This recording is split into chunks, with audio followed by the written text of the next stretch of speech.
विश्वास बात के ना हो, लेकिन हमारे खुद माता जी तार चाची एगो गीत के फैन है और गीत सुना दो अगर केहू हिल जाई का निष्ठा जी ठीक बनी नो कनी आई हमें अरे हम आज मित्र कहो भौजी ना कहो, इनके लिए जोरदार ताली बजाइए। ये नेहा सिंह निष्ठा जी बड़ी सुंदर आवाज की मालकिन जितेंद्र भैया नेताजी से कह के स्वागत हो जाए। हमारी माता जी आपकी चाची चाहे माता जी मानी एक गीत फैन है कि दिला वाले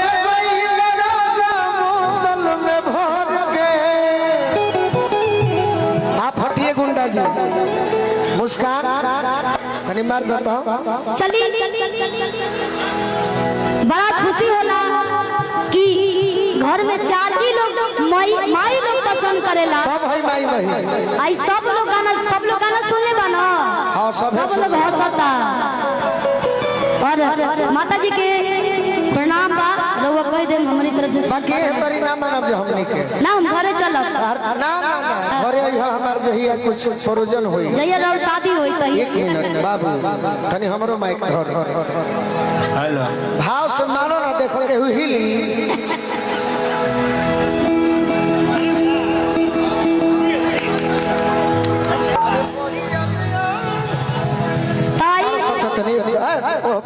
सब लोग ओढ़ ले।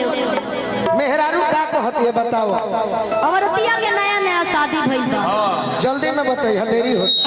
हल देरी नहीं होत भाई।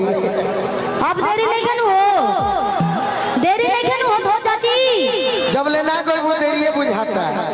औरतिया कह दिया केहू के नया नया शादी होला जेकर हो गइल होई वो जानत होई जेकर मरद शादी करा के आ जल्दी बाहर जाए के प्लान करस उ मेहरारू का करी बताइलो कि बड़ी याद आवे एहन कही जल्दी बोल पगली कि बड़ी याद आवे ए बस हरी होने चल पिया के प्यार खाए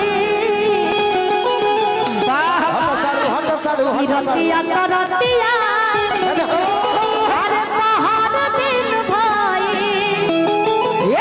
कि का हमारा अरे करे जाल लड़ के ए मनोज भैया कि का कही हमारा सब लोग बैठ जाओ। अच्छा अरे करे जाल लड़ के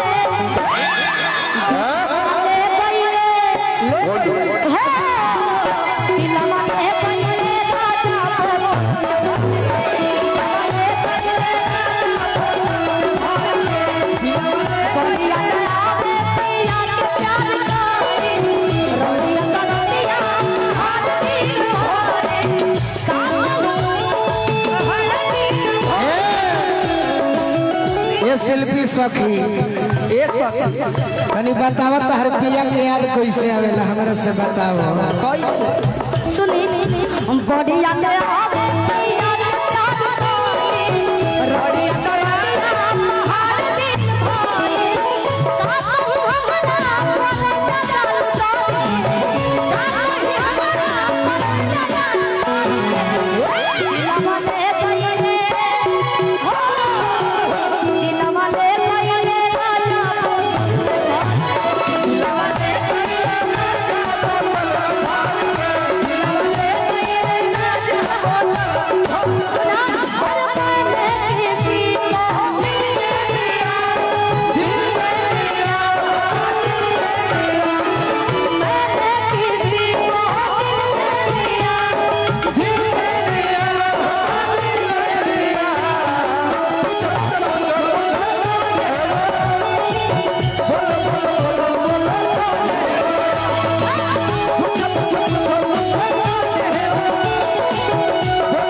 भैया के घर पड़ेला ढेर सारा आशीर्वाद और ऐसे ही गाना हो रहे आज जब भाई बीच बीच में आशीर्वाद आला तो और ही जमत रहेला कहे का सरती में गवना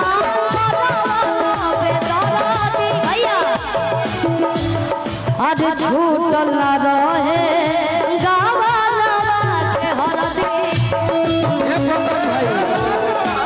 सुनो शिल्पी बाबू हमारे के माफ करी हम तार बीच में खड़ा बनी का है कि तू स्टूडियो में गावेलू जब तक खूब निमन लागेला और हमने के अखाड़ा के गनिहार हो जाए का भाई गलती